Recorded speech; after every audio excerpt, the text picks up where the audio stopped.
What's going on? I'm Jose. It's September 8th and this is the rundown. In Orlando, a stuffed toy horse sparked a bomb scare that shut down an entire neighborhood and put a nearby elementary school on lockdown and resulted in an Orange County bomb squad blowing up the plush pony. Obviously, there's nothing more suspicious than a toy at a playground, and if one is left there unattended, the only logical course of action is to have a bomb squad robot come and blow it the fuck up. Aldi Rizal, the 2-year-old Indonesian cigarette-smoking baby, whose own parents couldn't get him to quit despite the fact that he can't even wipe his own ass, let alone buy tobacco products, has finally kicked the habit after spending time with a psychologist who gave him toys and coloring books instead of Newport 100s.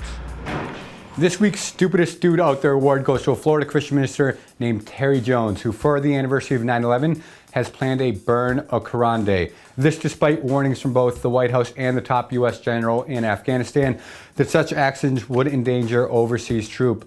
He said that he understands the government's concerns and he is still praying about his decision. I pray that he has a run-in with one of the explosive stuffed horses that they found in Orlando and that he blows up himself because he's an idiot.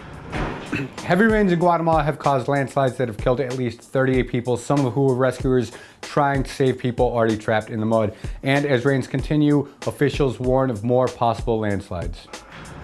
And finally, a TV ad for an erectile dysfunction pill, which aired in Saudi Arabia, has caused a bunch of controversy. In the ad, a dude comes home to his wife and kids and is all like, "Hey honey, how are the kids?" And she's all like, "Oh, they did all their chores, but now it's time for your chore, Abu Faisal."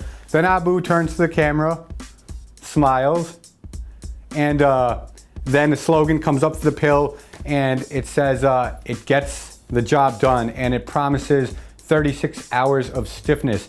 That is one long, hilarious boner. That's all the time we have for this week on The Rundown. Tune in next week when hopefully this boner will have gone down.